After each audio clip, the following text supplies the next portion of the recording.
Hey guys, tonight we're drifting into the cobbled streets and back alley whispers of Dublin, where one man learned how to move like a shadow long before he was called the Monk. The air smells faintly of sea salt from the port, and somewhere, down a quiet lane, a bicycle wheel clicks as it coasts past. Just another sound in a city that never sleeps, yet never quite wakes either. You probably won't survive this if you think Gangland Dublin is all roaring gunfights and blaring headlines, because the real danger is the kind you never hear coming. So, before you get comfortable, take a moment to like the video and subscribe. But only if you genuinely enjoy what I do here. And if you're listening somewhere far from Ireland, post your location and the local time in the comments. I love seeing where and when this channel finds you. Now, dim the lights, maybe turn on a fan for that soft background hum, and let's ease into tonight's journey together. The boy who would become Gerry Hutch grows up in a small, worn, terraced house in Dublin's north inner city. His earliest memories are stitched together with the smells of boiled cabbage, coal smoke, and the cold damp that clings to the winter air. His father works when he can, his mother manages the home, and Gerry spends much of his time outside, running the maze of streets with other kids, dodging cars and hopping walls for fun. By the early 1970s, the city is split in two. Tourist Dublin, with its Georgian squares and tidy shops, and working-class Dublin, where poverty pushes people toward whatever will keep the lights on. Gerry notices early that the men who always seem to have money aren't always the ones clocking in for a paycheck. He watches them the way some boys watch footballers, seeing the way they dress, the way they never rush, the way they seem to know everyone worth knowing. One historical fact stands out. In those years, Ireland's economy is in deep trouble, with unemployment rates soaring above 17%. Jobs are scarce, but black market opportunities are growing. That's the current Gerry learns to swim in. Close to him, an older cousin warns him off stealing from certain shops. "Some doors you don't knock on," he says, "unless you're ready for what's behind them." Gerry remembers that line years later when making much bigger decisions. Many people still think that childhood circumstances alone push a man toward crime. But maybe it's more about the company he keeps. So what do you think? Born to it, or pulled in by the tide? Even as a boy, Gerry moves differently. Where others charge ahead, he pauses, studies, and then acts. That quiet calculation will become his signature, earning him the name the Monk decades later.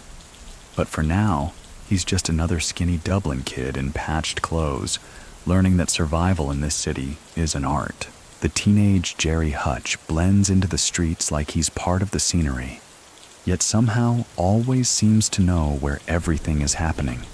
By the mid-1970s, Dublin's north inner city is a knot of tight alleyways, damp stairwells, and corner shops with owners who know every face in the neighborhood.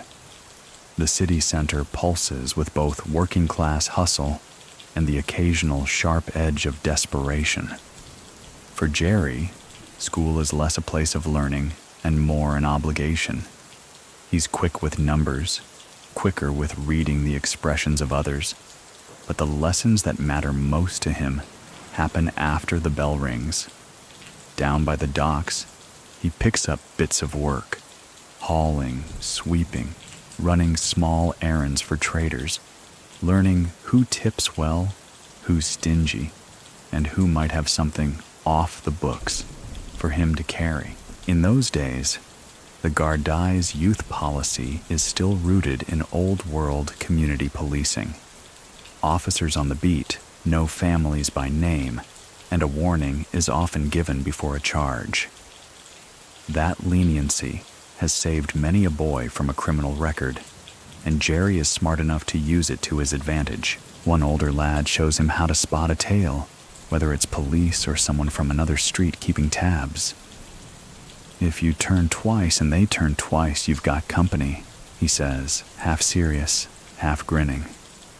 Gerry files that away, and in later years, it becomes part of his instinctive toolkit. Still, this period isn't just about petty risk-taking. There's a cultural shift happening. Television is showing images of wealth and travel that were unthinkable in Dublin just a decade earlier.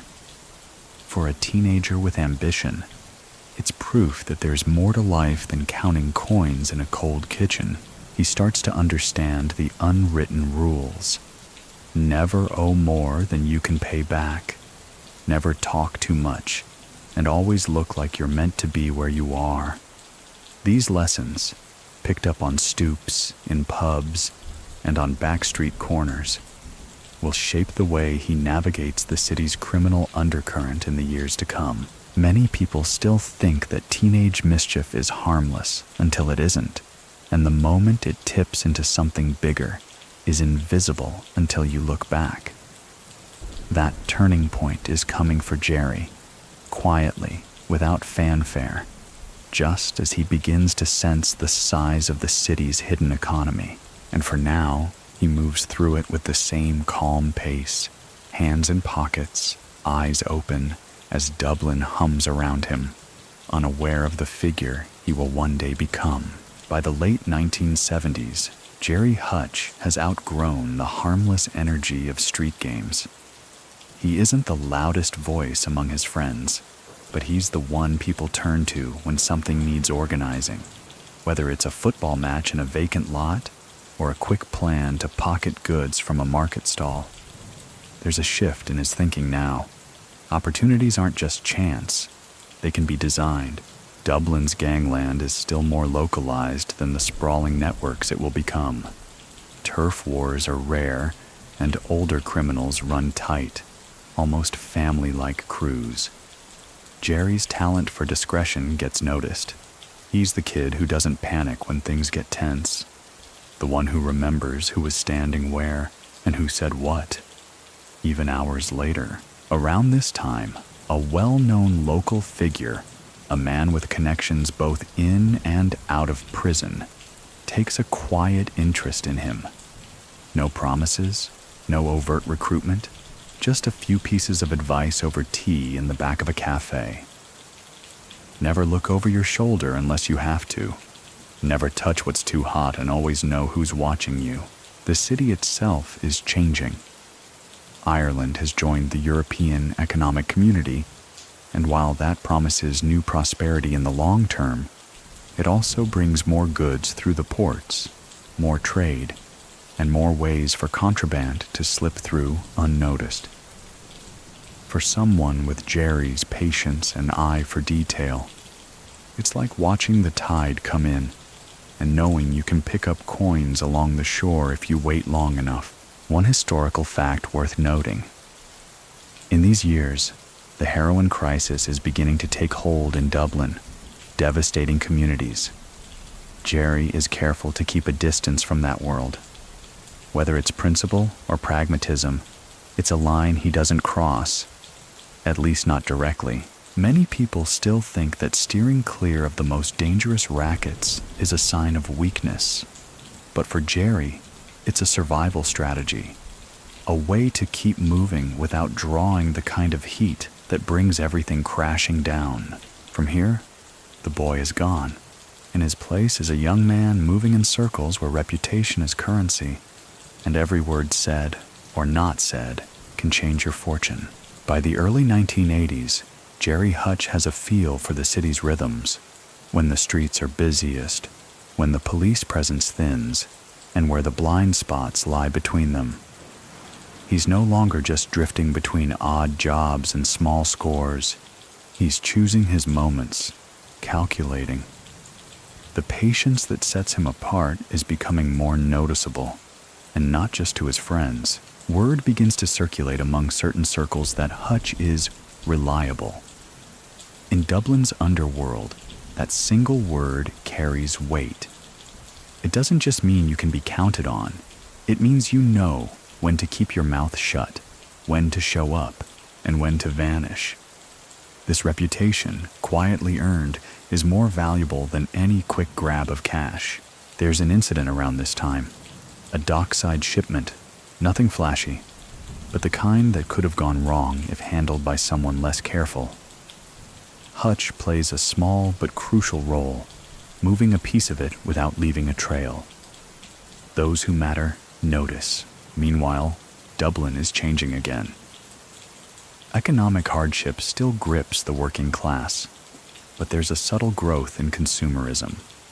Imported goods, electronics, and designer clothes begin trickling in. For those in the know, these items represent a new kind of currency, one that moves quietly from hand to hand without ever seeing a receipt. Hutch doesn't brag about his work. Instead, he observes how older operators keep their heads down while building networks that stretch far beyond the city. One historical fact reflects this shift. In 1984, Irish authorities begin pushing more resources into customs checks, aware that Dublin's port is becoming a key gateway for smuggling operations. Hutch learns that the trick isn't avoiding checks entirely, but making sure the right eyes look away at the right time. Many people still think that success in crime comes from force or luck, but here it's clear. It comes from being invisible in plain sight. And as Gerry stands on a quiet quayside one misty evening, listening to the low rumble of ships, he understands something vital. Dublin isn't a place to be conquered. It's a place to be read, like a book that reveals more with every patient turn of the page. The mid-1980s in Dublin are a crossroads for anyone moving in the shadows. The economy is showing flickers of improvement, but poverty still grips whole neighborhoods, keeping the underground economy alive. For Gerry Hutch, this is when small-time hustles begin to stack into something larger. He's no longer just the quiet young man who can be trusted with a task. He's becoming the one who can coordinate them. His operations stay modest by the standards of flashier criminals, but they're built with care. Gerry has learned to keep the number of people involved to a minimum, to make sure no single move draws too much attention, and to stagger his activities so nothing forms a clear pattern. In an era when others are bragging about their take, he's walking home in the same worn jacket, blending in with every other man leaving the pub. One job during this time, unremarkable to outsiders, cements his value to a small crew. A consignment of imported electronics changes hands without so much as a whisper in the papers. The goods vanish into Dublin's market stalls and small shops within days. The Gardaí know something moved, but not how and not who. It's worth noting that in 1985, Ireland experiences one of its sharpest increases in consumer imports, a historical fact that opens more cracks in customs procedures. For a man like Hutch, these aren't statistics, they're opportunities. From those who watch him, there's a quiet recognition. He's building a network that doesn't rely on brute force. He's careful to avoid anything that smells like a gang war, sidestepping disputes that could drag him into the limelight. His method is slower, but safer. A strategy that will keep him out of a cell for longer than many people. Still think that, to rise in Dublin's criminal world, you need to make a loud entrance. Gerry proves the opposite. Sometimes, the quietest man in the room is the one making all the moves, and so, on any given evening, he might be seen strolling along the Liffey's edge, collar turned up against the wind, mind running 3 steps ahead, already shaping the next opportunity, while the city lights flicker on across the water. The late 1980s bring Gerry Hutch into a period where his early groundwork starts paying dividends. He's no longer moving only within small neighborhood crews. His name is quietly circulating in conversations that span across the city. By now, he's learned how to be present without being exposed, showing up when it matters, disappearing when it doesn't. His jobs are evolving too. Instead of quick grabs, he's positioning himself in the middle of more structured deals. A shipment of goods might pass through several hands before reaching its destination, but Hutch's role ensures the right people are talking, the right palms are greased, and no one outside the circle knows who made it possible. He's mastering the art of being indispensable without being identifiable. There's a story from this time about a warehouse in Dublin's outskirts.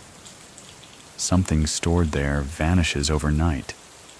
Something valuable enough to spark an investigation, but not so notorious that the press catches wind of it.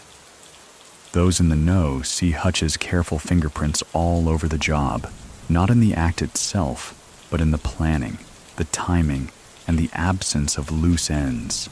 Historically, this is also the period when Dublin's property boom begins to take shape. Speculation, development, and new construction projects mean more cash is flowing, both clean and otherwise. For someone like Hutch, it's not just about moving goods anymore. It's about moving money, discreetly, efficiently, and far from the reach of official ledgers. He avoids the growing heroin market that's tearing apart other crews, reinforcing his image as a man with lines he won't cross. Whether that's morality or a long-term calculation, it earns him a rare kind of respect in a city where most rising operators burn out quickly.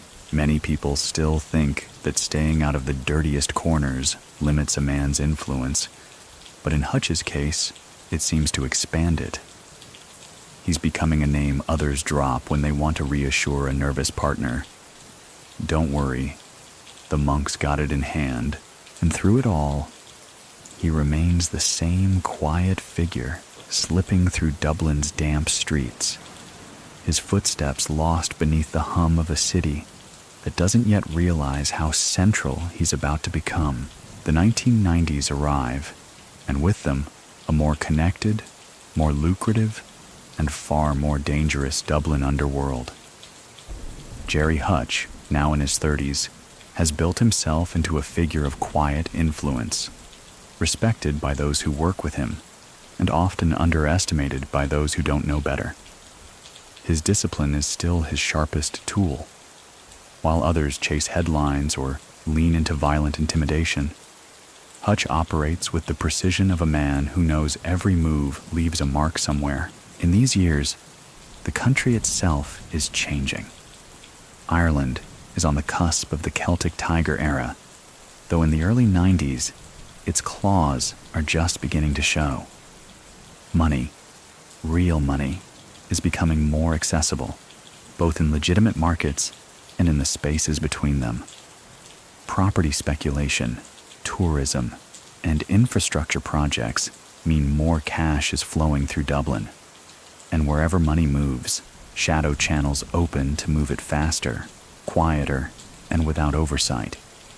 Hutch recognizes this early and begins to diversify how he works, the construction front and the cash flow. There are whispers in certain corners of the city that Hutch has interests in legitimate businesses, small construction outfits, transport companies, and even hospitality. These enterprises don't just turn a profit, they launder reputation, allowing him to move in respectable spaces without the weight of suspicion. Someone might see him at a dinner with property developers one week, and a week later, that same developer is investing in a project with cash that never saw the inside of a bank. In one notable incident, a multi-vehicle transport job moves a quantity of imported high-value goods from Dublin port to a warehouse outside the city. The paperwork is immaculate, the driver's clean, and the timing perfect. Gardaí attention is elsewhere, and customs officers wave the trucks through. Those involved will later say that Hutch's role wasn't in touching the goods, but in assembling the team, ensuring every link in the chain had both incentive and reason to stay silent. Historically, the 1990s also bring advancements in surveillance for the Gardaí. Wiretaps, discrete photography, and longer-term tracking become standard tools. Hutch adjusts his behavior accordingly, switching cars more frequently, holding sensitive meetings outdoors where no hidden microphones can survive the Irish weather, and refusing to carry anything incriminating on his person, staying clear of the heroin market. By this point, heroin is at the center of Dublin's criminal bloodshed. Entire communities are being gutted by addiction, and younger gangs are fighting viciously over supply lines. Hutch's refusal to get directly involved in that trade is by now widely recognized. It keeps him off certain hit lists, but it also narrows his pool of potential partners. Those he does work with know he's focused on profit with minimal chaos. An old-school principle that's rare in a time when many are getting rich quickly and dying just as fast. Many people still think that steering clear of the most profitable drug trade is foolish, especially when it dominates the market. But Hutch has seen what it does, not just to users, but to the people supplying it. In his world, the slow burn is safer than the fast fire, the monk's growing aura. The name, the monk, starts to circulate in earnest during this period. It's born from his personal discipline, never drinking to excess, never boasting about jobs, never letting greed push him into sloppy decisions. It's half respect, half quiet awe, and entirely fitting for a man who can walk into a crowded pub, take the corner seat, and leave half an hour later with more information than anyone realized he'd gathered. On one evening in 1995, a heavy rain turns Dublin streets slick and dark. Hutch stands under the awning of a late-night cafe, watching the reflections of street lamps ripple across the puddles. He's waiting, but not idly. A man approaches, glances up the road, and joins him. They exchange a few words, shake hands, and part ways within minutes. To passers-by, it's nothing. But for the next 6 months, a discreet flow of funds will move through hands connected to that moment. The city is growing faster than the authorities can police it.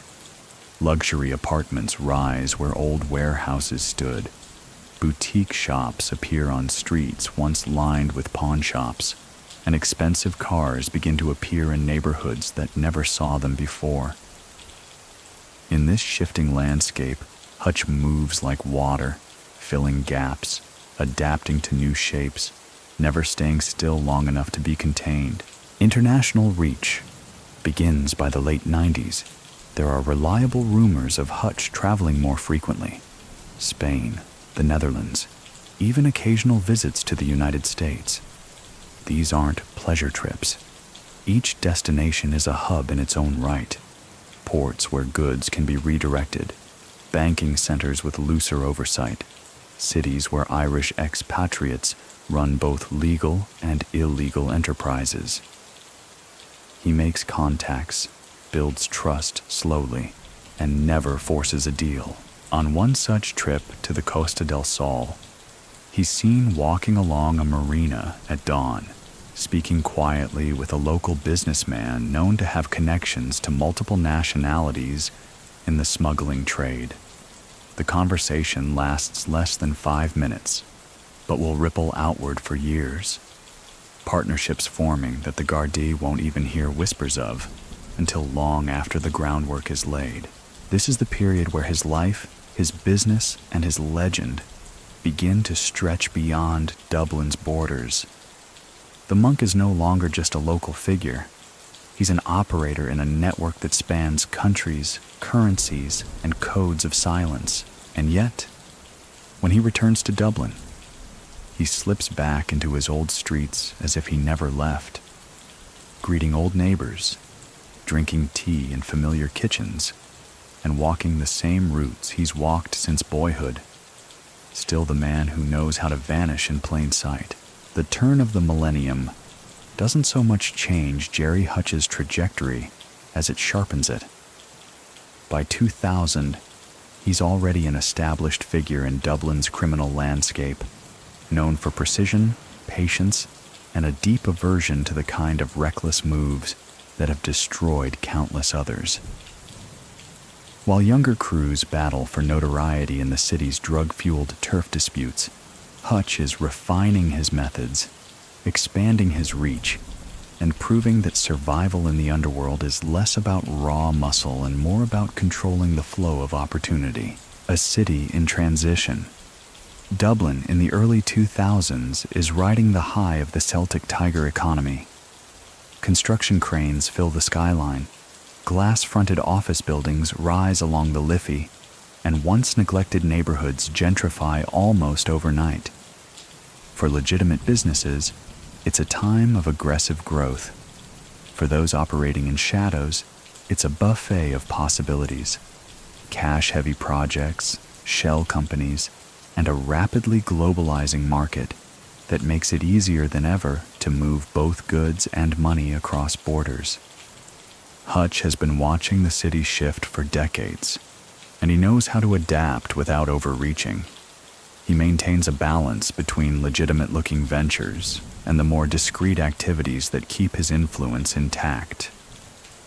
Friends and associates see him at charity events or casual lunches with businessmen in crisp suits, images that to an outsider suggest nothing more than a well-off, well-connected Dublin native enjoying his success, avoiding the trap of visibility.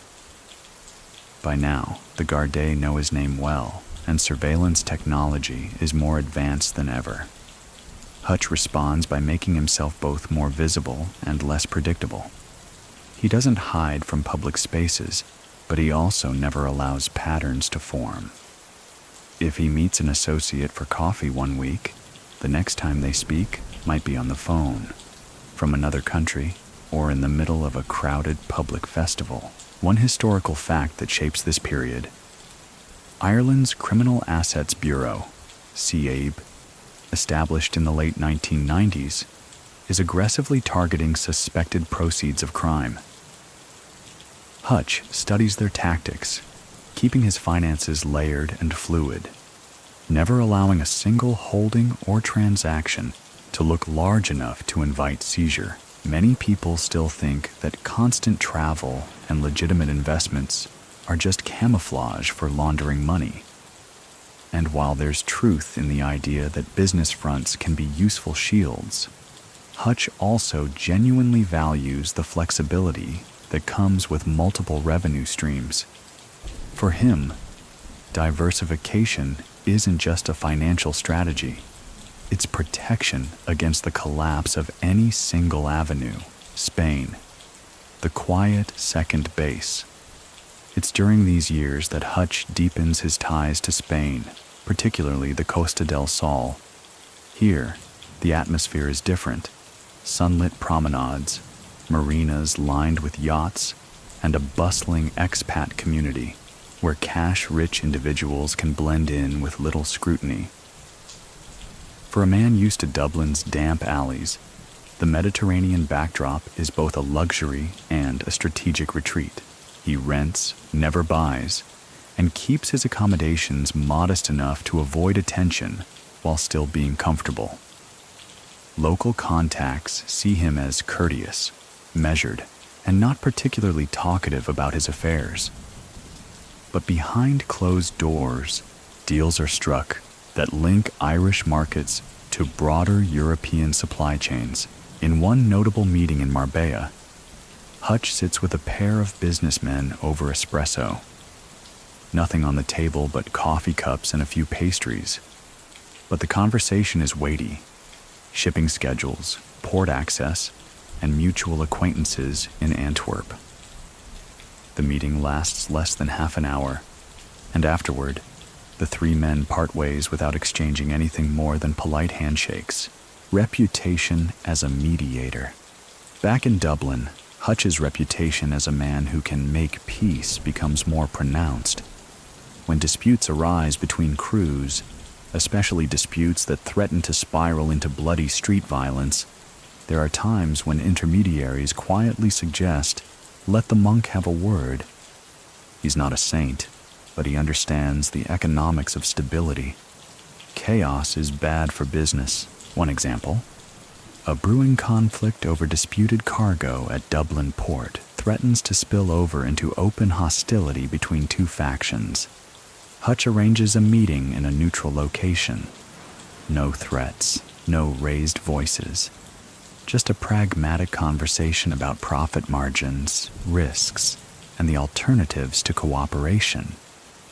The outcome is a truce of convenience, but it holds long enough for both sides to profit. This ability to cool tensions without firing a shot further solidifies his standing, not just as a participant in Dublin's underworld, but as one of its few steadying forces.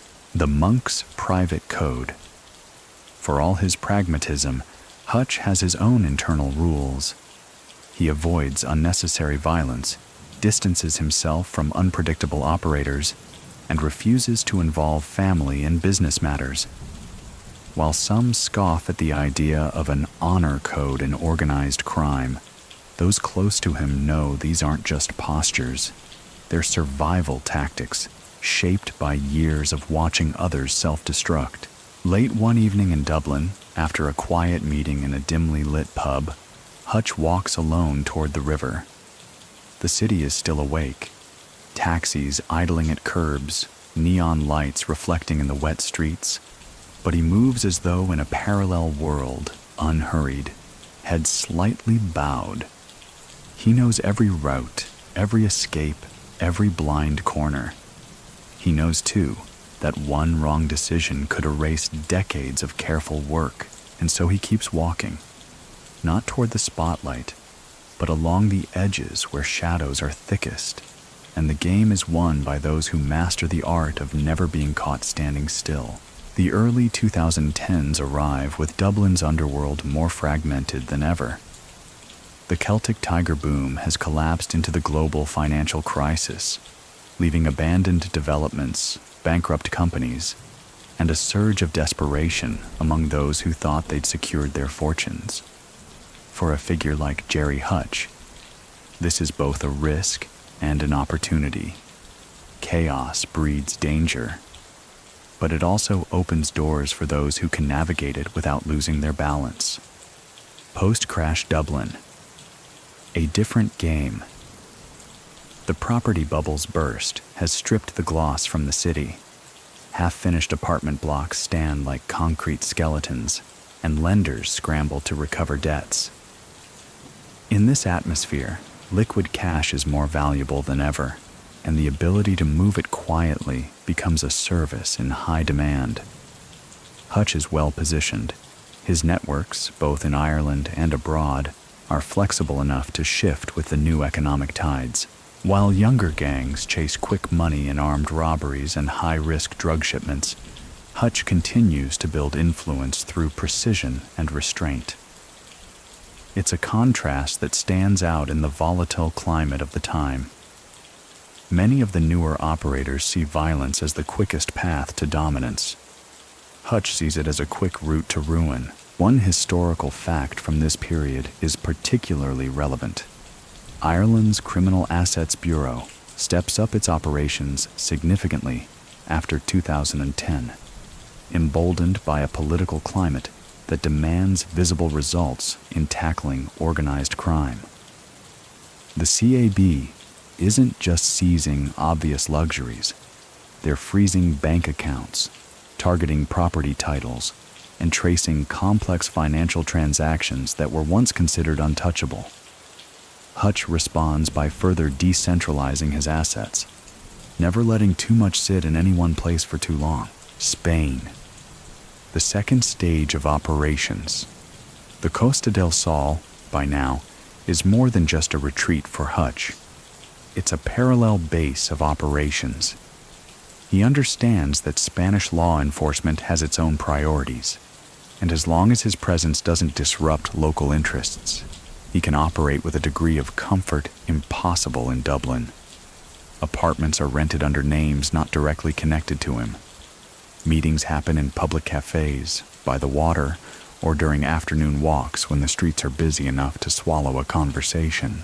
In Malaga, he's spotted more than once at the same modest seafood restaurant, arriving alone and leaving after a short, quiet meal. To casual observers, it's routine. To those who know better, it's an opportunity. People come to him, not the other way around. These short appearances build an unspoken understanding. If you're dealing with Hutch, you're playing by rules that keep the peace, the monk as a fixer. It's during this era that Hutch's role as a fixer sharpens. Disputes between factions, particularly Irish operators abroad, risk spiraling into tit-for-tat violence that can wreck profitable channels. Hutch is known to step in discreetly, speaking to both sides, weighing the money at stake against the risk of escalation, and proposing solutions that keep everyone in business. His mediation is never charity. It's a calculation that stability benefits him as much as it does the disputing parties. One such situation involves a clash over a stalled shipment in Rotterdam. Rather than let the dispute turn into a costly feud, Hutch arranges for a third-party sale, ensuring both factions receive a fair cut while the goods disappear from circulation before authorities can intervene. A reputation in the press, and how he dodges it. The Irish media continues to circle around his name, though often without direct charges to link him to current incidents. Articles describe him with words like elusive and enigmatic, emphasizing that his alleged activities span decades without significant convictions. This coverage is both a nuisance and a tool. It cements his legend in the public imagination, but it also paints him as untouchable, a label that can attract both dangerous attention and wary respect. Many people still think that the media spotlight is a liability no one in his position can survive for long. And yet, Hutch uses it as a shield. The more mythical the image, the harder it is to pin down the day-to-day reality, keeping the circle tight. In Dublin, he avoids the social traps that have caught many of his contemporaries. No public feuds, no ostentatious spending, no circles of hangers-on with loose lips. He's selective about who works with him, preferring long-tested associates to flashy newcomers. This approach slows expansion, but keeps his operations clean, less noise, fewer leaks. And so, through the shifting landscape of post-crash Ireland and a more watchful Europe, Hutch remains what he's always been, a man who walks the narrow path between opportunity and disaster, always one step ahead of both his rivals and the law. By the mid-2010s, Gerry Hutch is a man whose life is defined by two parallel realities, one visible, the other hidden in plain sight. To the public, he's the elusive monk, a figure referenced in headlines with an almost folkloric tone. To those within Dublin's criminal fabric, he's still the operator who can quietly connect two opposing factions without ever being caught in the crossfire. The difference now is scale. What once was purely local has become transnational. The Dublin he returns to. When Hutch is in Ireland, he finds a city that has changed its skin again. The economic crash has loosened its grip. Cranes are creeping back into the skyline, and luxury developments have restarted. Yet beneath the surface, Dublin's underworld is less stable than before. New players, many younger, brasher, and far more volatile, are pushing into territory once controlled by measured, long-established crews. The balance of intimidation and negotiation is shifting toward the gun. He observes this change with the detachment of a chess player watching an opponent open aggressively. Quick moves may score early points, but they also leave weaknesses to be exploited. Hutch prefers the long game, low visibility, controlled alliances and business deals that outlast street battles, Spain as the control room. Increasingly, the Costa del Sol acts as his safe harbor. Marbella, Estepona, and Malaga aren't just sunny resorts. They're intersections of European criminal economies. Hutch knows that here, a discreet meeting in a marina cafe can connect Irish, Dutch, Spanish, and Eastern European interests without any of them needing to risk showing their faces in Dublin. In one stretch of months, Hutch is seen only briefly in Ireland, spending most of his time in Spain. Locals note his routines, the same modest apartment block, morning walks on the seafront, and conversations that never last more than a few minutes in public view. The rest of his business is conducted in settings designed to blur. No obvious patterns, no traceable venues. Handling the Kinahan factor. It's impossible to tell Hutch's 2010 story without touching on the Kinahan cartel, whose influence expands massively during this decade. The Kinahans bring a different energy to the Irish underworld, flashier, more aggressive, and deeply entrenched in the international cocaine trade. While Hutch is not directly embedded in their drug operations, his network inevitably overlaps with theirs in logistics and in the circles of Irish expatriates working on the Costa del Sol. Whispers suggest that certain relationships remain cordial, even cooperative, when mutual benefit outweighs the risk. But as the decade moves toward its midpoint, the Kinahan-Hutch overlap will become a source of tension far greater than anyone could have anticipated. The monk's tactical restraint. Hutch's defining quality remains his ability to withdraw from volatile situations before they erupt. In the Dublin of the mid-2010s, where retaliatory shootings sometimes follow arguments by mere hours, this restraint is rare. He still avoids the drug trade directly, focusing instead on high-value smuggling of non-narcotic goods, financial facilitation, and property-related ventures that can run under the radar. One historical fact from this period. By 2015, the Irish National Drugs and Organized Crime Bureau is formed, merging units to create a single, more focused arm against organized crime. Hutch treats this as an early warning, tightening the privacy of communications, minimizing direct contact with certain figures, and increasing the number of intermediaries between himself and any hands-on operation. A growing divide in the underworld.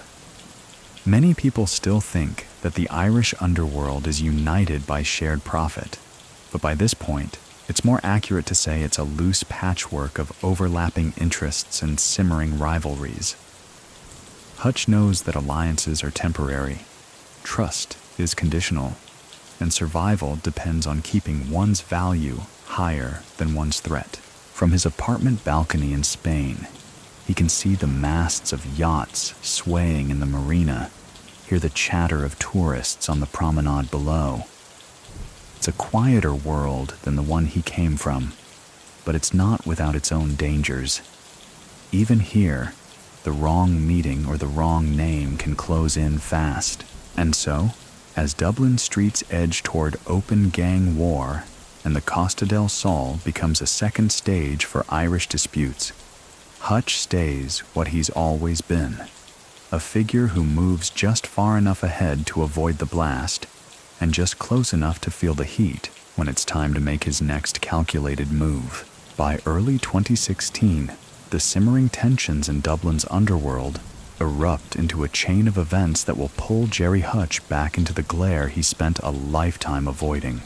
The Regency Hotel shooting, one of the most audacious attacks in modern Irish gangland history, doesn't just shift the balance of power, it ignites a feud whose consequences will span continents. For Hutch, it marks the point where the careful distance he's maintained from violent headlines begins to narrow.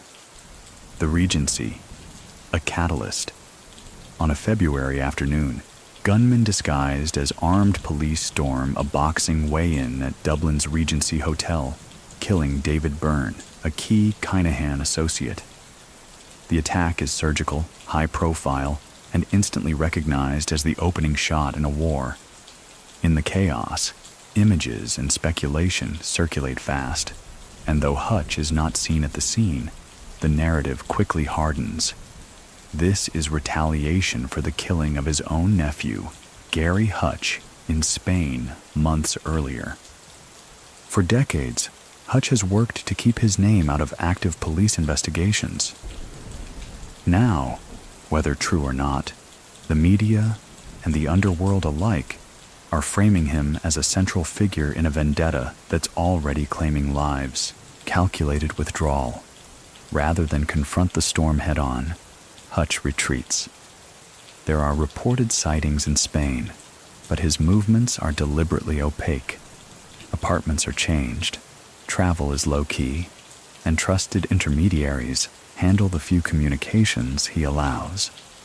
In Dublin, the feud escalates.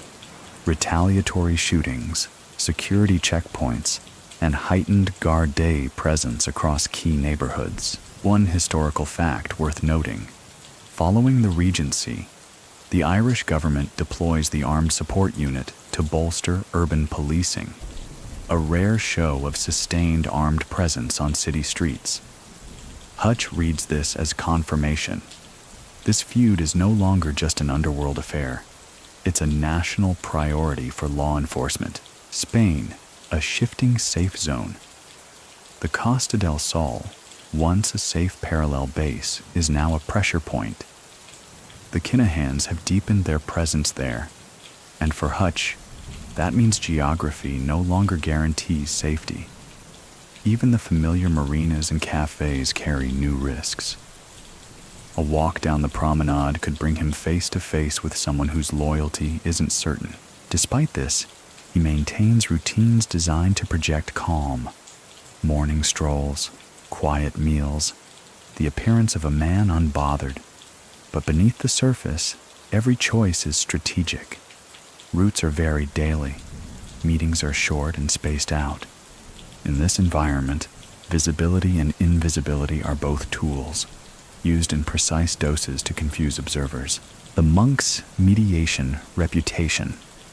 Tested before the feud, Hutch's reputation as a mediator was his strongest currency. Now, mediation is impossible. The killings have moved past profit disputes into personal score settling. Trust collapses. Calls that once might have brought two sides to the same table now go unanswered. Many people still think that once a man is drawn into a blood feud, he has only two options: strike hard or disappear entirely. Hutch is attempting something rarer, minimizing his exposure without losing all his influence, a tightrope act few can sustain for long. Dublin under lockdown. When Hutch does return to Ireland during this period, it's under a cloud of surveillance. Garda checkpoints become routine, and intelligence units follow suspected feud participants closely. For someone with his history, any movement risks drawing attention, not just from police, but from enemies who may see an opportunity. In the midst of this, Dublin itself feels smaller. Streets once alive with everyday commerce now carry an edge. Certain pubs empty out earlier, locals avoid particular corners, and conversations about who's next drift through the air like weather reports. Hutch has navigated dangerous times before, but the post-Regency landscape is different. This isn't about expanding business or securing alliances. It's about survival, reputation management, and the kind of decision-making where one wrong choice can collapse decades of careful work.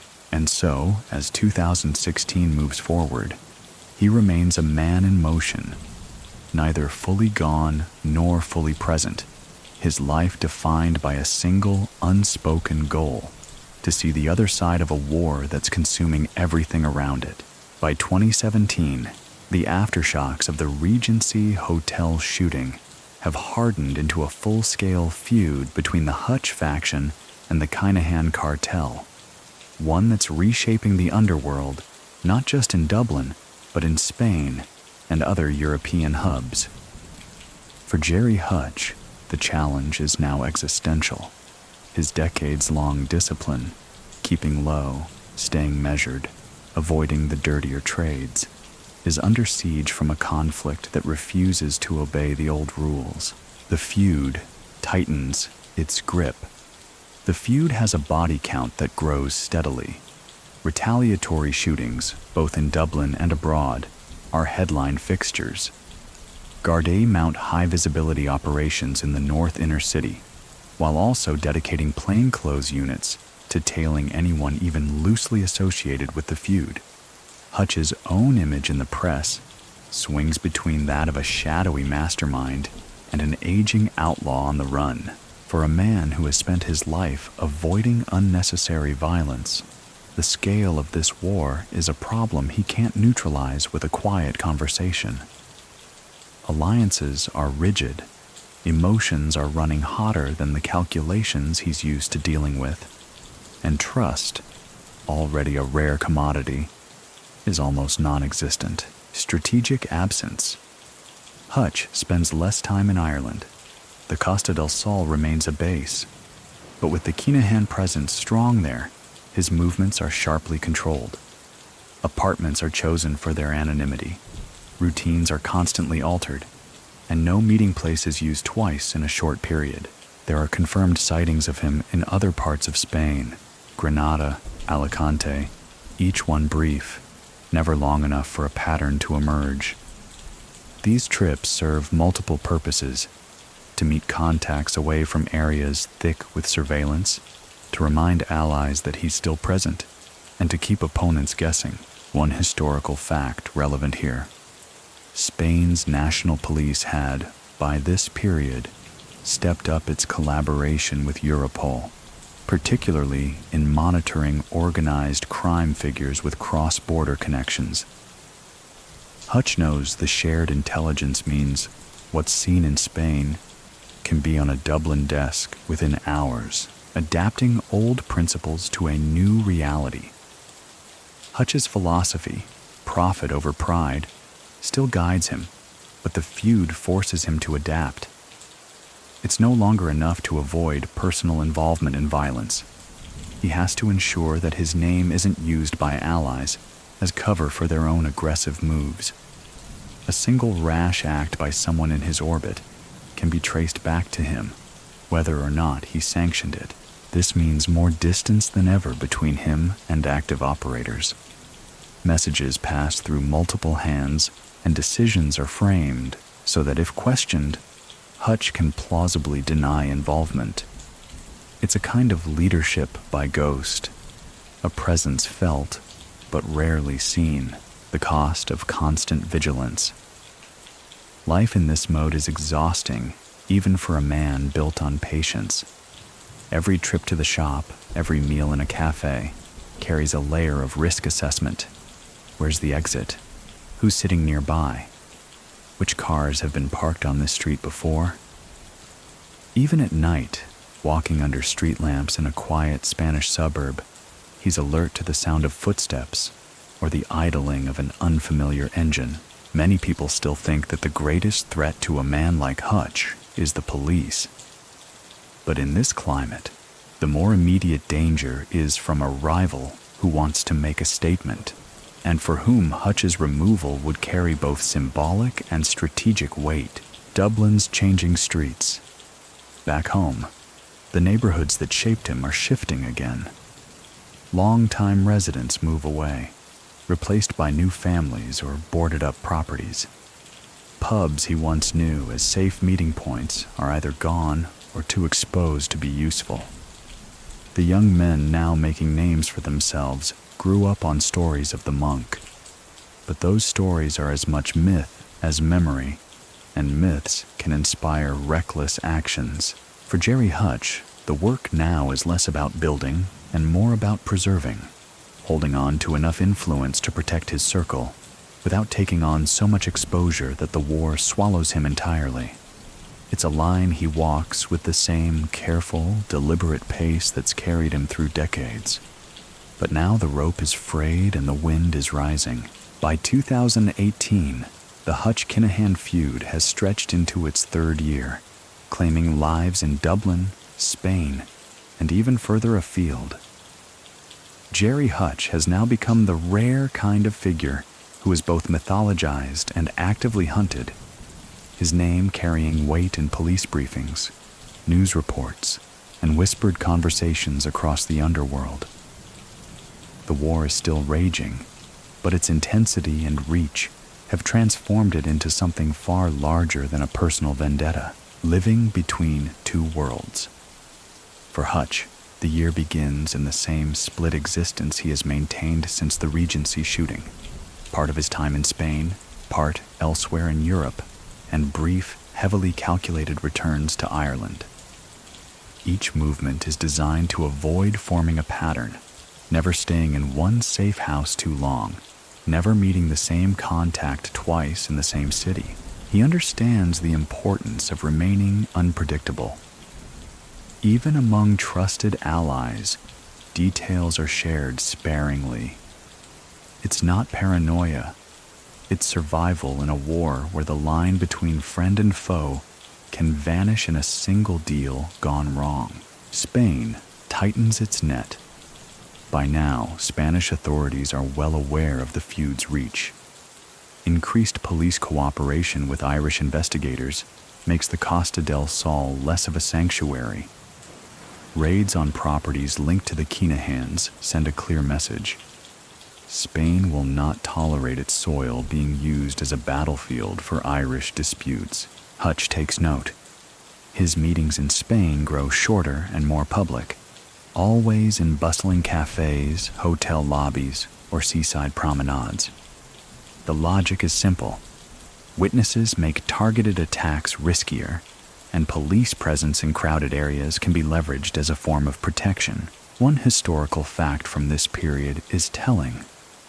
Spain's Guardia Civil and Policia Nacional both expand joint operations with Europol to target organized crime groups operating transnationally. For Hutch, that means whatever he does in Spain can be on a guarded desk in Dublin within a day. Managing the feud's fallout. The feud has shifted the balance of Dublin's underworld permanently. Businesses, once quietly cooperative across faction lines, have fractured. The number of intermediaries willing to work with both sides has shrunk. For Hutch, whose power always relied on the ability to connect people and facilitate deals, this is a dangerous limitation. Still, he refuses to let the feud dictate his every move. The monk continues to operate in areas unaffected by the war. High-value goods smuggling, property investments through trusted proxies, and financial arrangements that have nothing to do with the narcotics trade. This dual-track approach allows him to maintain relevance without feeding the bloodshed. Watching Dublin from afar, when Hutch is away, his information network keeps him tethered to Dublin. He gets updates on who's been seen where, which alliances are forming, and how police tactics are evolving. From Spain, he hears how guarded checkpoints have become part of daily life in certain neighborhoods, and how once busy pubs and clubs are half empty because people fear being caught in the wrong place at the wrong time. Many people still think that distance is safety, but for Hutch, it's a mixed blessing. Being far from Dublin removes him from immediate danger, yet it also limits his ability to influence events directly, and influence his currency in his world. The monk's personal discipline holds. Even in these tense years, Hutch's habits remain intact. He avoids alcohol-heavy gatherings, never gambles in public casinos, and keeps his personal circle painfully small. Associates say he still dresses without flash, neat but unremarkable, blending in as just another middle-aged man enjoying the Mediterranean sun. But those same associates also know that every move is considered, every conversation weighed, and every person in his company evaluated for both usefulness and risk. After 4 decades in the game, Gerry Hutch is still playing by his own rules. Only now, the stakes are higher, and the board stretches far beyond the streets of Dublin. By 2019, the Hutch-Kinahan feud has become one of the most documented and analyzed criminal conflicts in modern Irish history. Every killing, every suspected sighting, every police operation is picked apart in the press. For Gerry Hutch, this relentless attention is both a tactical disadvantage and a strange kind of protection. Too many eyes on him mean his rivals can't always move freely, but it also means every step he takes risks triggering headlines, life under a constant lens. Living under this level of scrutiny changes the way Hutch moves. Gone are the days when he could slip into Dublin for a quiet meeting without attracting interest. Gardaí surveillance is now a certainty, not a possibility, and foreign law enforcement agencies are alert to his name in immigration databases. He begins to favor layered travel plans, connecting flights through cities where he has no personal history, staying in hotels under names that can't be directly tied to him, and using short-term rentals instead of established addresses. Every meeting is chosen for its neutrality. Public places with multiple exits, preferably in areas with a natural flow of pedestrian traffic that makes tailing him more difficult. Spain loses its shine. The Costa del Sol, for decades a sanctuary of sorts, is no longer comfortable ground. Kinahan influence there is stronger than ever, and local law enforcement has been pressured to act more aggressively against Irish-linked organized crime. Spanish police now routinely share information on suspected figures with the Gardaí, making the idea of a safe base increasingly fragile. Hutch spends more time away from the coastal cities, venturing inland or to smaller towns where anonymity is easier to maintain. Still, he never assumes safety is guaranteed. Even in a sleepy village cafe, he sits where he can see the door and keeps conversations short. The feud's long reach. The war has changed Dublin itself. Whole communities feel the weight of the conflict. Empty bar stools in certain pubs, quieter streets after dark, and an underlying tension in neighborhoods once bustling with life. From a distance, Hutch follows it all through a steady stream of updates from trusted voices. Who's been released from prison? Who's been seen with whom? Which Gardaí units have shifted their focus? Each piece of information is a fragment in the wider puzzle he keeps in his head, constantly adjusting his understanding of where the danger lies. One historical fact from this period. Ireland's Special Criminal Court increases the number of trials it hears involving organized crime figures, reflecting the government's determination to dismantle high-level networks. Hutch knows this court, without juries with broad powers, is not a place where reputations can survive untouched. Holding the core principles. Even with the feud at full boil, Hutch keeps to his old principles. He avoids reckless displays of wealth, remains disciplined in his habits, and ensures family members are shielded from operational exposure. Associates note that he still carries himself with the same quiet composure. Even when the conversation turns to matters of life and death, many people still think that surviving in the underworld is about being the strongest or most feared. Hutch's survival is rooted instead in outlasting storms, by being patient when others are impulsive, invisible when others seek the spotlight, and adaptable when the ground shifts beneath him. A man in the middle of history. By the close of 2019, Hutch is no longer just a figure in Dublin's Gangland story. He is one of its central chapters. To the public, he's the elusive monk. To his allies, he's a strategist. To his enemies, he's a target. And to himself, he's a man still walking the narrow path he chose decades ago. knowing that one misstep now could bring an entire era to an end. The year 2020 begins with Gerry Hutch in a position that feels like the narrowing mouth of a funnel.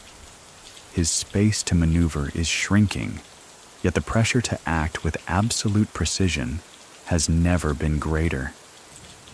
The Hutch-Kinahan feud is still active, though the rhythm of violence has shifted. It's no longer just about rapid retaliation, but about calculated moves designed to cripple the other side's infrastructure. For Hutch, that means every choice carries more weight, and every wrong step could bring an irreversible collapse. A world in lockdown. The onset of the COVID-19 pandemic alters the underworld as much as it does the rest of society. Lockdowns, travel restrictions, and increased police presence on the streets create an environment where movement is conspicuous. In Ireland, the Gardaí have unprecedented legal grounds to stop and question anyone out and about. In Spain, restrictions are similarly tight. Curfews, travel permits, and police checkpoints make the kind of fluid travel Hutch depends on far riskier. On one level, this works to his advantage. The pandemic slows the pace of open conflict. Fewer people on the streets means fewer opportunities for public hits. But it also complicates logistics. Moving goods, arranging meetings, or simply keeping in personal touch with allies becomes an exercise in creative problem solving. One historical fact that defines this period. Organized crime across Europe adapts to pandemic conditions by shifting into less visible, more digital forms of operation. For Hutch, who has always favored discretion over display, this is a natural pivot. The channels he uses become more insulated, relying heavily on long-trusted intermediaries who can operate without drawing suspicion, adapting to surveillance in a new form. With movement restricted, surveillance shifts to more static forms, watching apartments, logging vehicle movements, and monitoring communications. Hutch knows the danger of letting boredom erode discipline, so he keeps his routines varied even within confinement. He changes his exercise routes, alternates the shops he uses, and never spends too long in one location unless absolutely necessary. The Spanish authorities, still cooperating closely with the Gardaí, quietly keep tabs on anyone connected to either side of the feud. Hutch, understanding the inevitability of being observed, adopts a strategy of controlled visibility, letting himself be seen in public settings that appear benign, even mundane, while reserving sensitive discussions for environments impossible to monitor without exposure. Watching Dublin from afar from Spain, Hutch hears how the pandemic has muted some of Dublin's nightlife, but hasn't dampened the feud entirely. Shootings still occur, fewer in number, but often more targeted. The streets of the North Inner City, already tense, now feel even more watchful, with locals quick to notice unfamiliar faces. Many people still think that physical distance is enough to keep a man safe from a war like this. But Hutch knows that grudges travel easily. Even in another country, his name is currency, sometimes as a shield, sometimes as a bargaining chip, sometimes as a provocation, maintaining the code. Even under the strain of isolation and constant threat, Hutch's principles hold. No ostentation, no reckless decisions, no surrender to the temptation of fast but dangerous profits. This is a man who understands that longevity in his world isn't an accident. It's the product of hundreds of small, deliberate choices that add up to survival. From the balcony of a rented apartment, he looks out over a quiet Spanish street. The air is still, the curfew in place, and somewhere in the distance a police patrol rolls past without stopping. For a few moments, there's peace, but Gerry Hutch knows better than to believe in peace that lasts.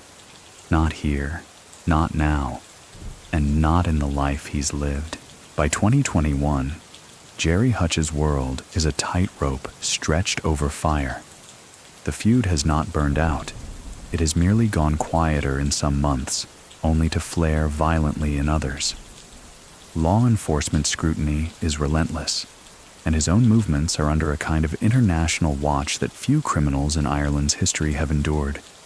Yet he remains a man who has made a lifetime out of moving carefully, thinking 3 steps ahead and never letting his hand show until he's ready. The net begins to tighten. The years since the Regency have been defined by the slow tightening of the investigative net. While immediate arrests after the shooting targeted others, Hutch's name has lingered in Garda files as a person of interest. Behind the scenes, a case is quietly being built, not rushed, but constructed piece by piece, with cooperation from foreign agencies. In Ireland, the Special Criminal Court continues to handle high-profile Gangland cases without juries, a setup that Hutch knows leaves little room for theatrics. Meanwhile, the Criminal Assets Bureau keeps chipping away at suspected proceeds of crime, targeting associates as much as principals. One historical fact from this period: by 2021, joint operations between Ireland and Spain had become a central pillar of tackling organized crime with Irish links abroad. Moving through Spain with shadows, Hutch spends much of this period in Spain, though never settled for long. The Costa del Sol is both familiar and dangerous, a place where he can blend into the expatriate crowd, but also where Kinahan influence still pulses strongly. He adjusts by moving through a network of low-profile accommodations, short-term rentals, serviced apartments, rural houses, places with few neighbors and no predictable schedule. Every meeting is weighed against its risk. Open-air encounters remain his preference, walking along a seafront with the conversation barely above a murmur, breaking off midway to part directions. Phones, if used at all, are temporary and disposable. News from Dublin. From a distance, Hutch watches the slow evolution of the feud's front lines. Some players have been jailed, others killed, and still others have simply faded into the background, their roles replaced by new faces. Yet the core hostility remains. In certain Dublin neighborhoods, the tension is so embedded that it feels permanent, a kind of grim backdrop to everyday life. Reports from contacts keep him briefed on who is aligning with whom, which Garda units are active, and where the latest seizures or raids have struck. Many people still think that if you can stay out of your home country, you can outlast the danger. Hutch knows that borders mean less and less when police, media, and rival networks are all working with real-time information. The psychological toll. The constant vigilance is more than a physical demand, it's mental endurance. Each knock at the door, each unexpected car slowing on the street outside, each unknown face in a cafe requires instant analysis, threat or harmless. After decades in this life, Hutch has trained himself to scan without appearing to scan, to change pace without appearing to hurry. But the truth is clear. The longer he remains a visible name in a live feud, the more inevitable the confrontation with law enforcement becomes. Whether in Dublin or Malaga, the shadow of the past decade now stretches into every decision. By the middle of 2021, the possibility of an arrest is no longer distant background noise. It's the drumbeat beneath everything. And Gerry Hutch, the monk, knows that the game is approaching a point where his skill will be tested in ways it never has before. By late 2021, Gerry Hutch's life is moving toward a decisive shift. The years of cautious travel, low-profile living, and carefully managed appearances are drawing toward a point where his options will contract sharply. The feud remains an active wound in Dublin's criminal landscape. But for Hutch, the greater and more immediate threat is now coming from law enforcement agencies that have been quietly assembling their case for years. The walls close in. The momentum is no longer in his favor. While the open gun battles of the feud have slowed, the investigative pressure has intensified. Behind the scenes, Garde, working in cooperation with Spanish authorities, have pooled intelligence from multiple sources: surveillance reports, phone records, informant testimony.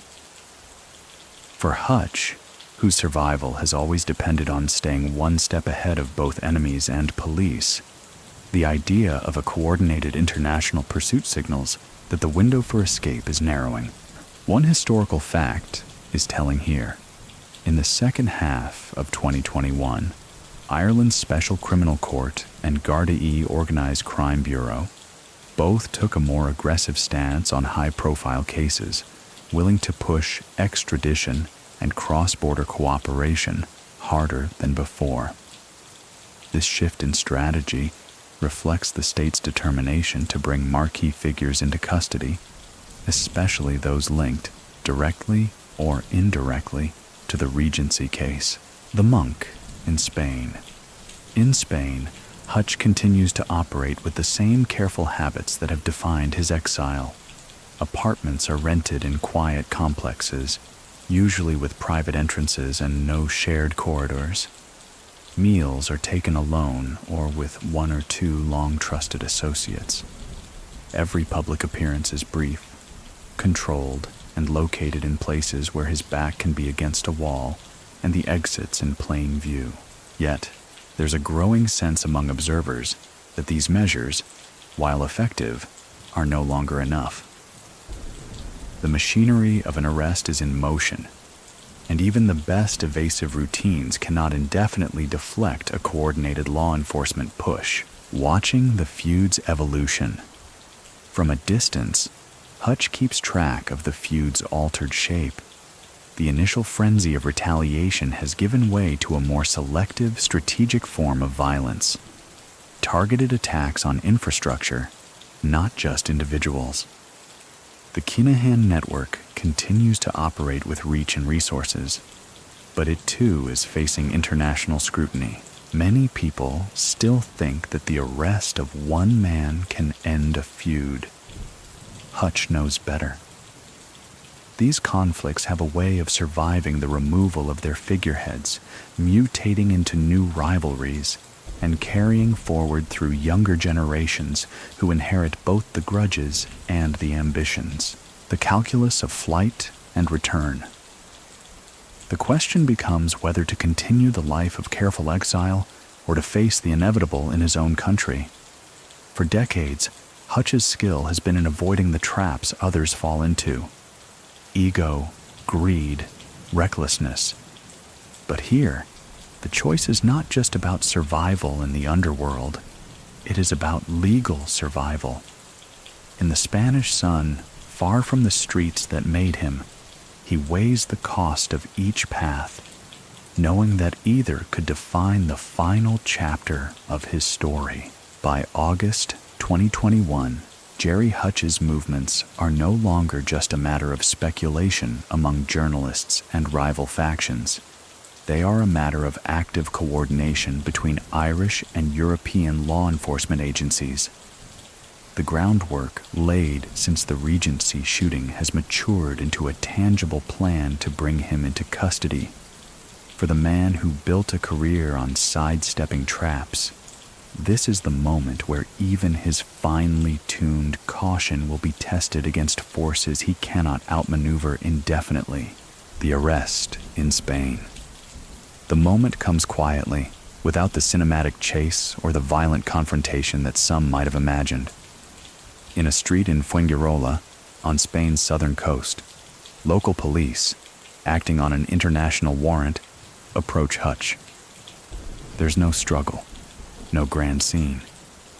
He complies, as he always has when faced with official force, knowing that resisting would serve no purpose but to tighten the noose. One historical fact that underscores the moment: the European arrest warrant system, in place since 2004, allows EU states to bypass lengthy extradition negotiations in favor of a faster, more streamlined process.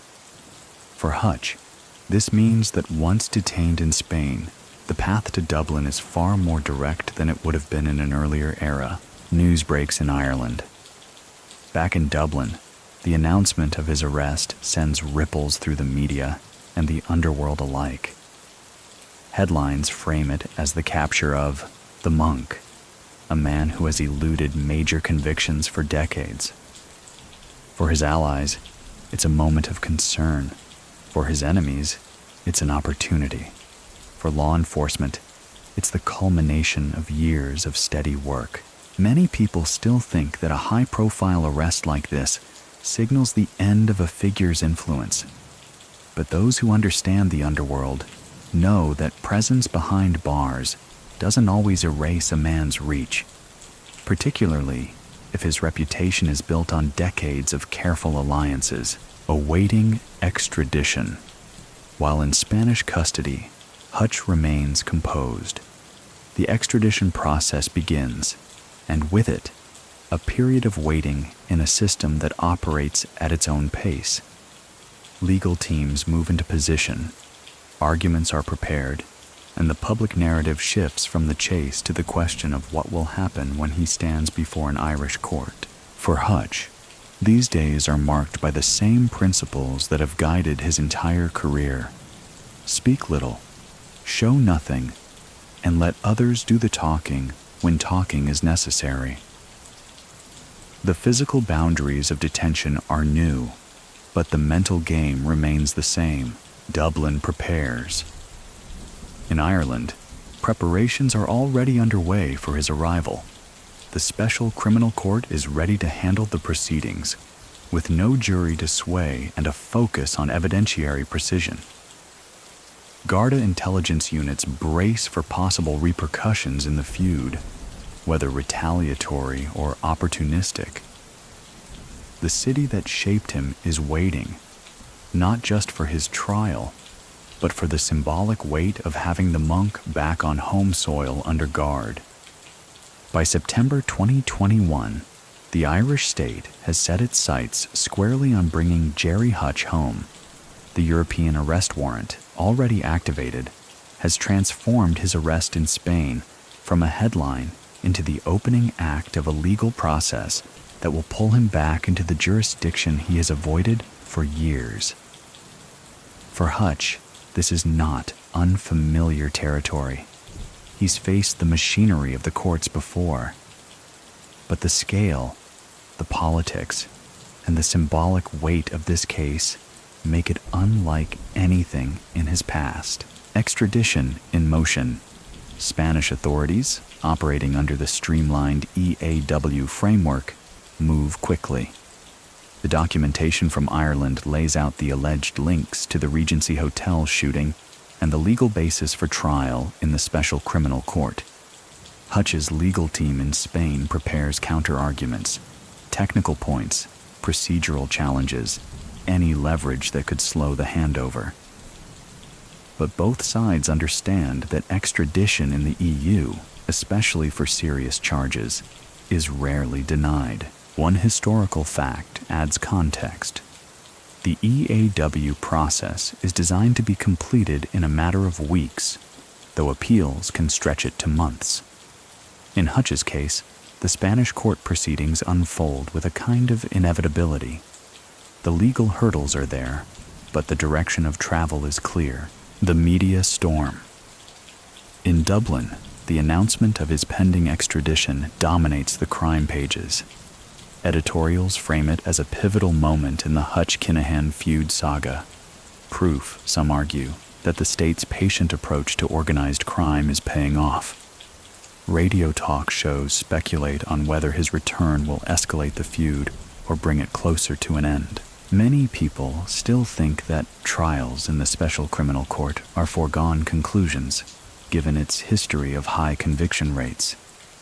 Hutch's supporters counter that the court's reliance on certain types of evidence makes it a dangerous place for assumptions. The monk's own composure. In the holding facilities in Spain, Hutch is reported to be calm, even cordial with officers. This is consistent with his history.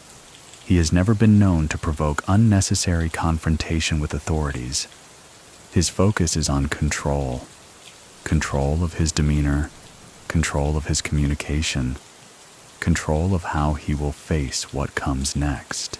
He reads the papers, keeps track of coverage, and notes the way his name is being used in narratives he cannot directly influence. To him, this is just another layer of the game. Understanding how the public sees him, how the courts see him, and how each perception can be turned, if possible, to his advantage. Dublin awaits. By late autumn, all that remains is the transfer. In Dublin, the Gardaí prepare for his arrival with precision. This is not just about one man.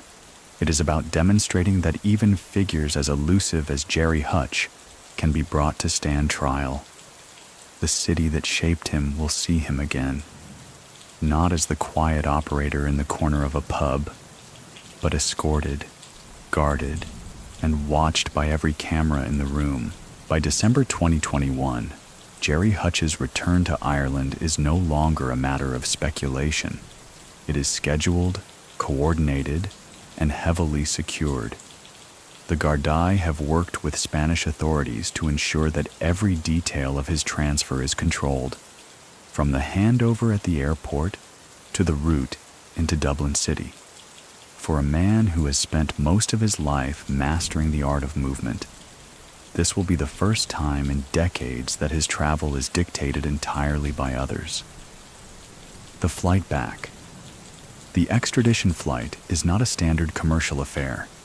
It is a controlled transfer, often involving plainclothes officers and discreet scheduling to avoid unwanted attention.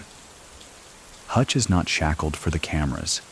Instead, the process is carried out with the kind of quiet efficiency that keeps both the subject and the security intact. He knows the rules of this game. Compliance here serves him better than resistance. One historical fact gives this moment a special weight. Few Irish criminal figures of Hutch's generation have been brought back from abroad under the European arrest warrant to face such high-profile charges. His case is already seen as a benchmark in cross-border cooperation against organized crime. Arrival in Dublin. When the plane lands, Gardaí transfer him directly to a secure facility for processing. Outside, the press waits, lenses ready, hoping for even a brief glimpse of the monk. They get little, just a flash of him moving between officers, head slightly bowed, the same unhurried pace that has carried him through decades of scrutiny. Inside the system, the steps are clinical. Fingerprints, photographs, paperwork, and the formal serving of the charge linked to the Regency Hotel shooting. The court appearance. Within 24 hours of arrival, Hutch appears before the Special Criminal Court. The hearing is brief, procedural, confirmation of identity, acknowledgement of the charge, and arrangements for remand. The courtroom is heavily guarded, its gallery dotted with journalists, legal observers, and a few faces from the city who have followed his career from afar. Many people still think that this moment is the climax of the monk's story, the point at which decades of evasion finally give way to justice. But for Hutch, this is just another phase, one that will be fought not in the streets or on the docks, but in the confines of a courtroom where strategy is measured in legal arguments instead of quiet handshakes. A city watching Dublin feels different with Hutch back in it. For some, his return is a vindication of the state's persistence. For others, it's a reminder that the old names never entirely disappear. In certain corners of the city, conversations lower when his name comes up, and in others, it's spoken with the same respect it always has been. For Gerry Hutch, The game board has changed again. The rules are no longer set by the street, but by the state, and yet, as always, he's reading them closely, planning his next move with the patience of a man who knows that even in the narrowest of spaces, there's still room to maneuver. By early 2022, Gerry Hutch's life is fully inside the structure of the Irish legal system. The streets, ports, and sunlit marinas of Spain have been replaced with the controlled routines of detention and the procedural cadence of court appearances. The decades-long discipline that kept him alive in Dublin's Gangland is now being repurposed, this time to endure the slow grind of trial preparation, cross-examination planning, and the constant scrutiny of both state and public. Life on remand. Remand in Ireland is not a holding cell for the inattentive. Even here, Hutch remains vigilant. He maintains the same understated demeanor, avoids unnecessary confrontations, and keeps his interactions to a minimum. Fellow detainees know who he is. Some approach with curiosity, others with respect, and a few with caution. His daily rhythm is deliberate. Exercise when the yard is quiet, reading in the cell, measured conversations with legal counsel. There's no indulgence in idle gossip or unnecessary chatter. He knows that in these environments, words travel. One historical fact that frames this period: the special criminal court's pre-trial processes can be long, with months of evidence review, disclosure arguments, and procedural hearings before the main trial even begins. For Hutch, this means patience is once again a weapon. Trial preparations. His legal team is building a defense with the same meticulousness Hutch has applied to his own life. Every statement, every photograph, every witness is scrutinized for weaknesses. The media coverage, while not a direct factor in the courtroom, still plays into public perception, and the team remains aware that the court operates in a space where high-profile cases are under extraordinary observation. Many people still think that in the special criminal court, the state holds all the cards. But Hutch's side knows that the weight of proof still matters, and any gap in the state's case can be widened into an advantage. The courtroom atmosphere. When Hutch appears in court, the press is always there. Reporters scribbling notes, photographers straining for a clear shot. He enters with the same calm posture he has carried through decades. Shoulders level, steps even, eyes forward. There are no outbursts, no visible irritation, just the quiet projection of a man who understands the importance of demeanor. Dublin watching closely. Outside the court, Dublin continues to watch. For some, his trial is the long-awaited reckoning of a man tied, whether by truth or rumor, to one of the most notorious gangland events in the city's history. For others, it's a spectacle, the latest chapter in a story that began long before the Regency Hotel shooting. And in certain corners, there are still those who speak his name with a measure of loyalty, remembering not the feud, but the decades when the monk moved through the city like a shadow, seen by all, caught by none. By mid-2022, Gerry Hutch's trial is approaching its most critical stage. The months of procedural hearings and pre-trial maneuvering have crystallized into a schedule. Dates are set, witnesses prepared, and the special criminal court is ready to hear one of the most closely watched cases in decades. For Hutch, this is the point where patience, composure, and precision matter more than ever, because each day in court will be dissected by both the state and the media with surgical intensity. Inside the preparation rooms, in meetings with his legal team, Hutch sits quietly but alert, his questions precise, his focus unwavering. He has spent a lifetime understanding leverage, how it works on the streets, in business, and now, in a courtroom. Every document handed to him is studied, every possible interpretation weighed. He knows the state's case is built on connecting him to the Regency Hotel shooting, and he also knows that in a court without a jury, the three judges will be as interested in the structure of the evidence as in its headline value. One historical fact about the Special Criminal Court. While it is controversial for operating without juries, it has a long record of handling cases involving paramilitary and organized crime figures, often relying on intelligence-led testimony. Hutch's defense is built to challenge exactly how that kind of testimony is used. Courtroom dynamics. When proceedings are in session, Hutch arrives with the same quiet bearing he has maintained for decades. No defiance, no visible anxiety, just a slow, deliberate walk to his seat. He listens more than he speaks, occasionally leaning to his lawyers with brief remarks.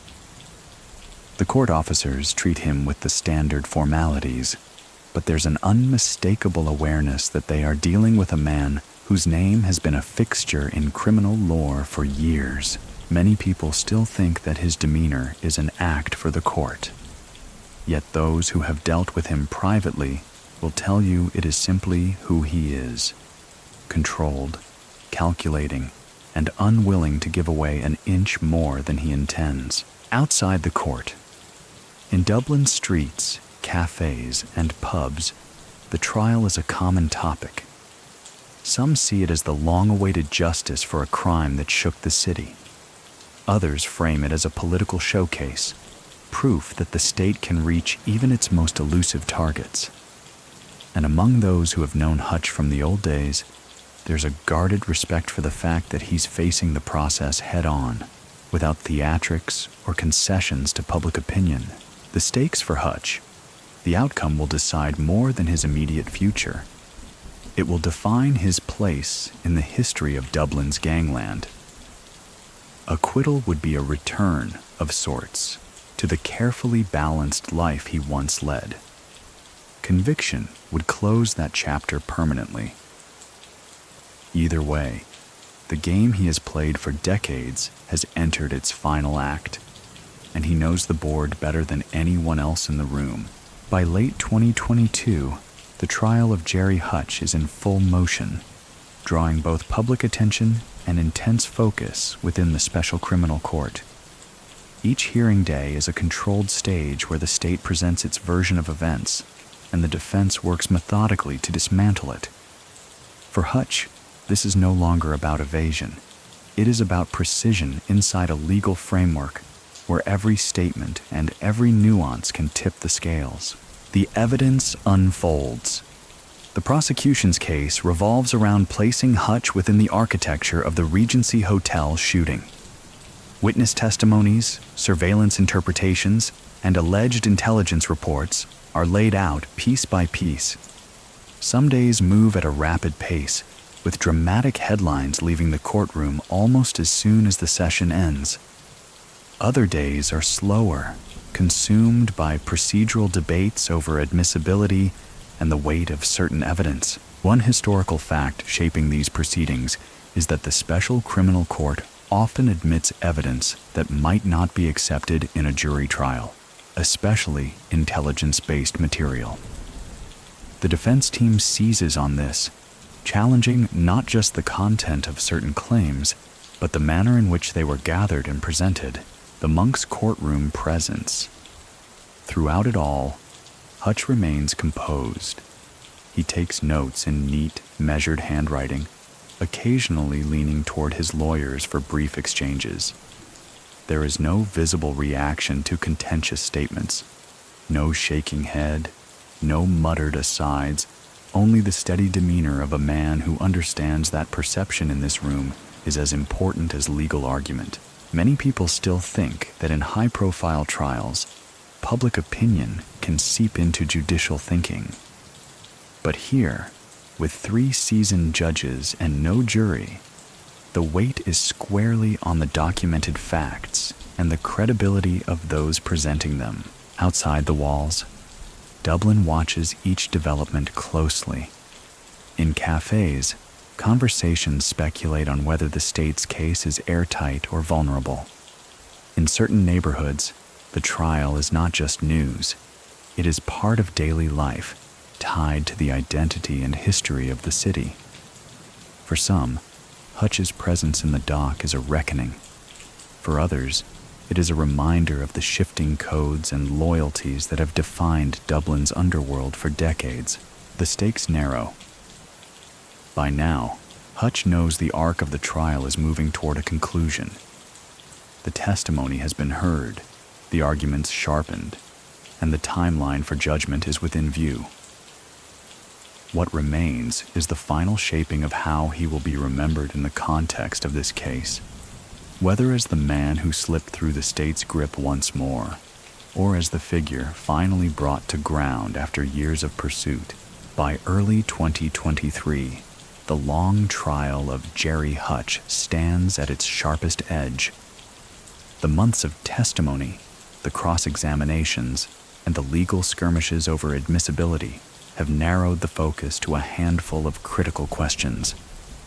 The special criminal court will decide his fate, and with no jury to persuade, the final judgment rests entirely in the hands of 3 seasoned judges. Closing arguments. The prosecution presents its case as a logical chain. Hutch's alleged involvement in the planning and orchestration of the Regency Hotel shooting, supported by a web of intelligence reports, witness statements, and circumstantial inferences.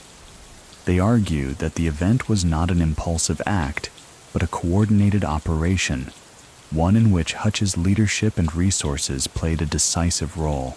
The defense counters with a detailed dismantling of that chain. They attack the reliability of key witnesses, question the credibility of intelligence-based evidence, and highlight the absence of direct forensic proof tying Hutch to the scene. In a court where hearsay can carry unusual weight, the defense leans heavily on the principle that even this special criminal court must adhere to the standard of proof beyond reasonable doubt. One historical fact about similar high-profile trials: acquittals, while less common, are not unprecedented, especially where the court finds that intelligence evidence cannot stand alone without corroboration. The monk's final courtroom demeanor. During closing arguments, Hutch is as steady as he has been since his first appearance. He listens intently, eyes moving between counsel and the bench, but his expression remains unreadable. There's no outward sign of strain, no flicker that might betray expectation or anxiety. This composure is the same discipline that allowed him to navigate decades in a world where visible emotion could be exploited as weakness. Many people still think that trials are won in the drama of the courtroom. Hutch knows they are won or lost in the fine print of legal reasoning, the small turns of credibility, and the judge's private deliberations. Dublin holds its breath. Outside, the city waits. In some circles, the anticipation is for closure, a definitive legal answer to one of Dublin's most infamous criminal episodes. In others, it's simply curiosity. Will the monk, after years of being the most visible invisible man in Ireland, walk free once more? Or will this be the chapter where his story ends behind walls? The streets that shaped him have changed again, but they still hum with the same mix of speculation, rumor, and respect that has followed his name for nearly half a century. By April 2023, the long arc of Gerry Hutch's trial comes to its conclusion.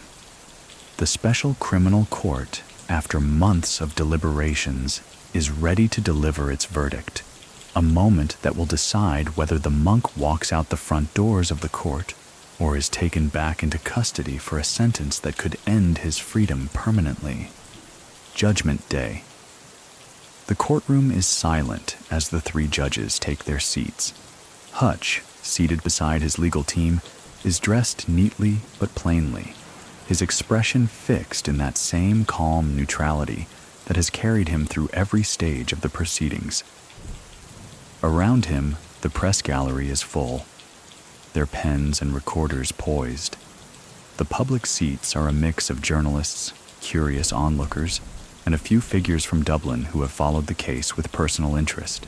The lead judge begins reading the judgment, a detailed, methodical summary of the court's reasoning.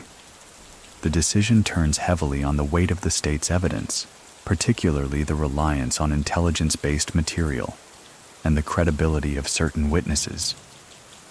The court acknowledges the seriousness of the allegations, but also underscores the principle that the burden of proof must be met without ambiguity. The verdict. When the verdict is delivered, it is clear. Hutch is acquitted. The reasoning centers on the insufficiency of direct evidence tying him personally to the Regency Hotel shooting.